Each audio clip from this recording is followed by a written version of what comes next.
I flew to Spain with my family, thinking it was a long overdue vacation. 2 weeks in Barcelona, staying in a luxury hotel, exploring the city together. It sounded perfect. But the moment we arrived, things felt off.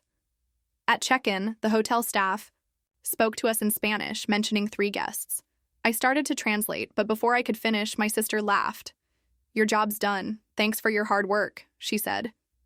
Then she dropped the bombshell. They never booked me a room.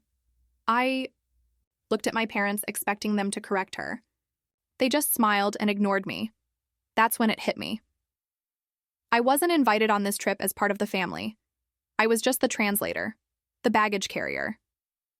I set the luggage down, my hands shaking. I could barely hear the hotel clerk anymore. The whole trip had been a setup. They brought me here because they needed me. But I was never meant to stay. I walked out of the hotel lobby into the crowded streets of Barcelona, alone. I didn't have a plan. No hotel room, no place to go. Just my suitcase and the weight of everything I had been too blind to see before. And then, something strange happened. As I turned a corner, I felt the strap of my bag dig into my shoulder. It was heavier than I remembered. I stopped, unzipped it, and froze. Inside, along with my things, was a small leather travel bag, my father's, the one he had been carefully carrying since we left home. I opened it, and my breath caught in my throat. Passports, credit cards, cash, everything my family needed to survive in a country where they didn't speak the language. I hadn't taken it on purpose. In the chaos, I must have grabbed it by mistake. But standing there, in the middle of an unfamiliar city, I realized something. For the first time in my life, they needed me more than I needed them. And that's when I made my decision. A month before that flight to Spain, my mother called me out of the blue. It had been so long since she'd called that I almost didn't recognize her voice. "I have wonderful news," she said. "Your father, your sister, and I are taking a trip to Spain next month. We want you to come with us." I was so surprised I didn't know what to say. Growing up, my family never made me feel like I truly belonged. They had their own world, doctors, lawyers, professionals who spoke in a language I was never part of. I took a different path. I studied languages, built a career as a translator, and somehow that made me less, but this invitation felt like a chance. Maybe things were different now. Maybe they wanted me there, not just for convenience, but because they missed me. I hesitated for only a second before saying yes, and at first, everything seemed normal. My mother sent the itinerary, my father talked about the history of Barcelona, and my sister, well, she barely acknowledged me. But that was nothing new. Then little things started to stand out. The restaurant reservations? I was asked to make them. The itinerary? They wanted me to find the best places to visit. How to book taxis, exchange, currency, learn basic Spanish phrases. That all became my job. It started as small requests, simple things. But the closer we got to the trip, the more it became clear. I wasn't going on vacation. I was their unpaid assistant. Still, I told myself it was fine. Maybe they were just relying on me because I was good at this stuff. Maybe once we arrived, things would change. The morning of our flight, I met them at the airport. It was the first time I had seen them all together in months. My sister took one look at me and sighed. "Are you sure about that outfit?" she asked. "We're staying at a luxury hotel, you know." I glanced down at my jeans and comfortable sneakers. Before I could respond, my father waved a hand. "No time for this. We need to check in. Can you carry the suitcases?" I should have known right then. I should have turned around and gone home. But I didn't. I told myself that once we landed in Spain, everything would feel different. That this trip was a fresh start. I was wrong. The flight to Spain was uneventful. My family sat together, chatting about the trip, while I sat in the aisle seat, left out of the conversation. It wasn't anything new. When we landed in Barcelona, I felt a small spark of excitement.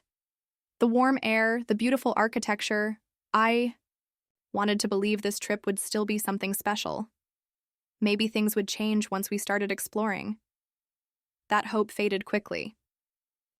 The moment we stepped out of the airport, my father handed me a list of tasks. We need a taxi to the hotel. Make sure they don't overcharge us. I hesitated. Why don't you just call one of the airport taxis? He gave me a look. Isn't this what you're good at? I sighed and waved down a cab. The ride to the hotel was silent. My mother flipped through a tourist guide. My sister reapplied her sunscreen, and my father checked his phone. Nobody spoke to me. I stared out the window, watching the streets blur past. When we pulled up to the hotel, I was actually impressed. The building was historic, grand, the kind of place I would never have booked for myself. Nice, right? My mother said, finally acknowledging me. I smiled. Yeah, it's beautiful. It was the last nice moment I had with them. The driver got out to unload the suitcases. Before I could even stretch my legs, my father turned to me. Can you carry the bags? I blinked. All of them? He nodded. We'll check in. I hesitated, but I didn't argue. I grabbed the luggage and followed them inside. The hotel was even more stunning up close. Marble floors, chandeliers, gold accents everywhere. For a second, I felt lucky just to be there. Then at the front desk, things took a turn. The receptionist greeted us in Spanish, typing on the computer. After a moment, he looked up and said something to my father. My father frowned. What? The receptionist glanced at me, realizing I was the only one who understood. The reservation is for 3 guests, he said in Spanish. I started to translate, but my sister cut in with a laugh. Your job's done. Thanks for your hard work. I turned to her, confused. What? She smirked. We never booked. You a room? I froze. She wasn't joking. I looked at my parents, waiting for them to correct her, to tell me she was messing with me. Nothing. My father looked away. My mother dug through her purse, pretending to be distracted. A sinking feeling spread through my chest. You're kidding, right? My father cleared his throat. Look, we just needed your help getting here. That's all. I couldn't believe what I was hearing.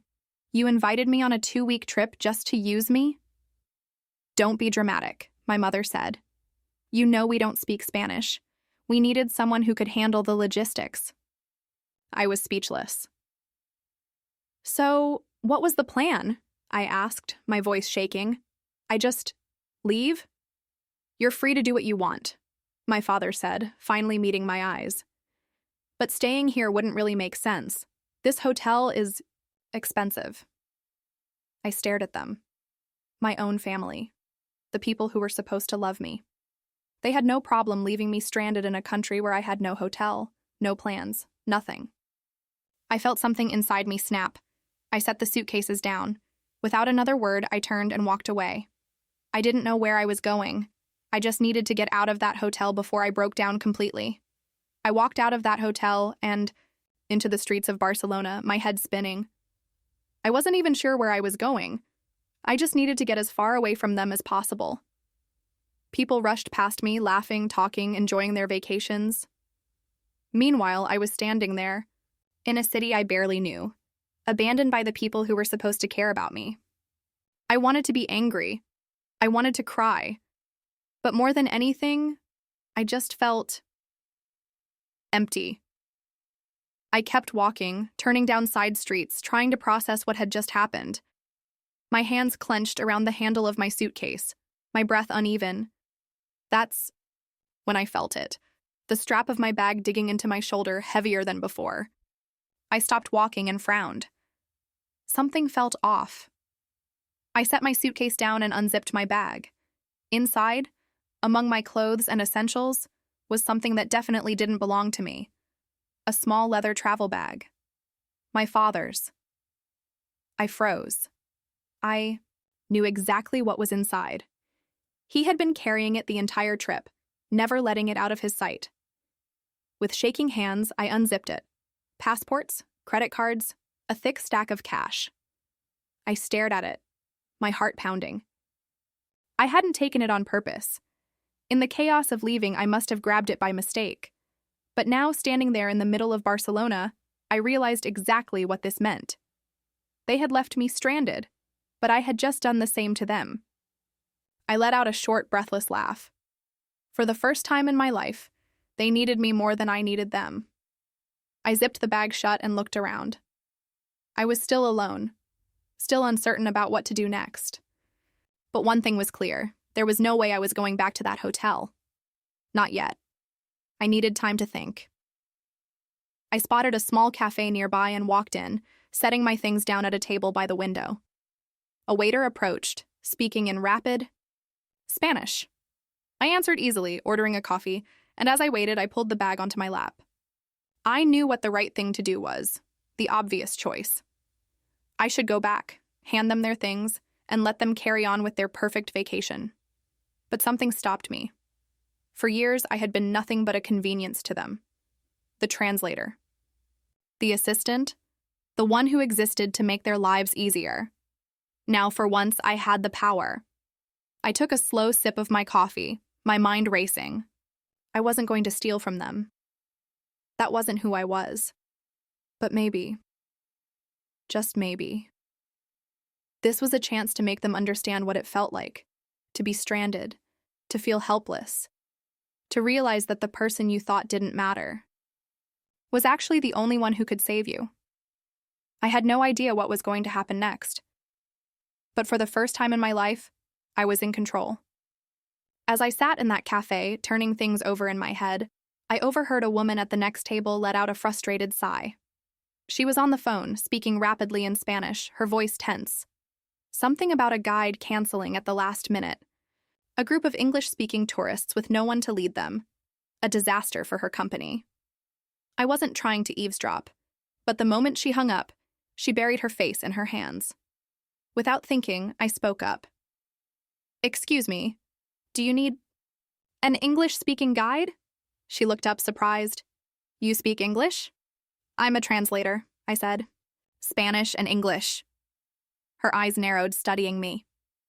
"Are you familiar with Barcelona?" "Not much," I admitted. "But I've researched tourist spots for my family. I can learn fast." She hesitated for only a second before nodding. "Come with me." Just like that, I was following her down the street, my father's bag still over my shoulder, my suitcase rolling behind me. Her name was Elena. She owned a small tour company, struggling to compete with the bigger ones. Their usual guide had fallen sick, and now she had a group of tourists expecting a walking tour of the Gothic Quarter. She led me into her office, a small but busy space filled with maps, brochures, and framed photos of Barcelona's landmarks. She handed me a blue polo shirt with the company logo and a cap. "If you do well," she said, "I'll pay you and maybe give you more work." A job. The thought almost made me laugh. I had come to Spain thinking I would be spending 2 weeks following my family around. Instead, I was about to lead a group of tourists through the city. I changed into the uniform, stuffed my old clothes into my suitcase, and took a deep breath. A few hours ago, I had been abandoned. Now, I had a job. Maybe this trip wasn't going to be what I expected. Maybe it was going to be something better. While I was leading my first tour through the Gothic Quarter, my family was back at the hotel, in full panic mode. At first, they didn't notice I was gone. They settled into their luxury suite, freshened up, and probably planned their first day of sightseeing. But when my father reached for his bag, the one that held their passports, credit cards, and cash, his face must have gone pale. It was gone. My mother would have searched the room thinking he misplaced it. My sister probably rolled her eyes, assuming he was being dramatic. But then the reality must have sunk in. I had walked out, and I had taken it with me. I didn't find out the details until later, but I could picture it perfectly. My father rushing down to the front desk, trying to explain the situation in English. The receptionist shaking his head, not understanding. My mother desperately trying to call me, only to realize I had turned my phone off. For the first time in their lives, they were stranded. No money, no identification, no way to book another room or even buy food without my father's credit cards. And the only person who could help them was me. By the time my tour ended, I had a dozen missed calls. My mother, my father, even my sister. I sat outside a small cafe looking at my phone, watching it ring again and again. I could have answered. I could have walked back to the hotel and handed everything over. But I didn't. Instead, I turned my phone off again and ordered another coffee. Because for once, they were the ones waiting on me. I didn't go back right away. I let them sit with it. The uncertainty, the helplessness, the feeling of being trapped in a place where they didn't understand the language, where no one was there to make things easier for them. For once, they were the outsiders. For once, they needed me more than I needed them. I spent the rest of the day guiding tourists, answering their questions, watching their faces light up as I spoke about Barcelona's history. It was strange, but for the first time in my life, I felt valued for my skills. Not as an errand runner, not as a translator at someone else's convenience, but as someone who had something real to offer. By the next morning, I was sure of one thing. I wasn't handing the bag back so easily. Instead, I sent them a message. Meet me at this address. If you want your things back, you'll have to do something for me first. I knew they would come. They had no other choice. And when they showed up, exhausted, frustrated, and desperate, I finally told them what I wanted. For the next 3 days, they would experience what it felt like to be me. No translators, no easy way out. Just them, lost in a city where they didn't speak the language. And the only way they'd get their passports back was by joining one of my tours. At first, they resisted. My father argued, my mother tried to negotiate, and my sister, well, she just crossed her arms and glared. But they had no other options, and so, for the first time, they followed me. Not as family, not as people who looked down on me, but as lost tourists, just like everyone else. At first, they barely spoke. They stood at the back of the group, pretending not to know me. But as the tour went on, something changed. They watched as I guided people through the city, switching effortlessly between languages. They saw how tourists listened to me, trusted me, even thanked me at the end of the day. I wasn't just the translator. I was someone people relied on, not out of convenience, but out of respect. On the second day, I caught my mother whispering to my father. I didn't know she was this good. By the third day, my father had stopped acting irritated. My mother had stopped looking embarrassed. And my sister, well, she still rolled her eyes, but she was paying attention. When the final tour ended, I met them outside Elena's office. I set the bag down between us. All your things are inside. Nothing's missing. They didn't reach for it right away. My mother looked at me, really looked at me, and said something I never expected. I'm sorry. Not just for the past 3 days. Not just for the passports, but for everything. And for the first time I saw it, the guilt. The realization, the understanding of what they had done. I pushed the bag toward them and stepped back. I don't need anything from you anymore. Then I turned and walked away. I didn't go back to them. I didn't return to the hotel. I didn't ask what they did next. Because for the first time in my life, I wasn't waiting for them to accept me. I had already accepted myself. A year later, I was still in Barcelona.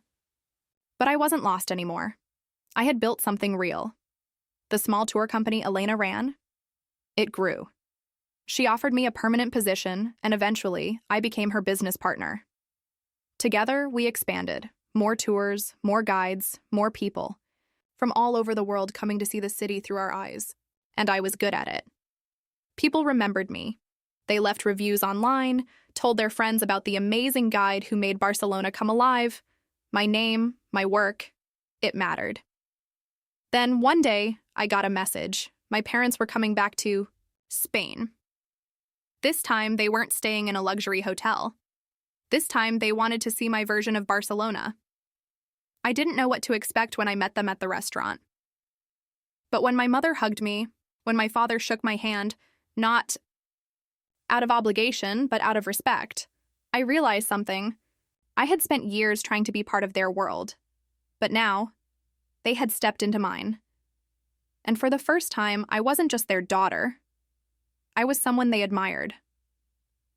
The funny thing is, I used to think I needed their approval to be happy. That if they finally saw my worth, it would fix everything. But the truth is, I had already found happiness on my own. And that's what changed everything.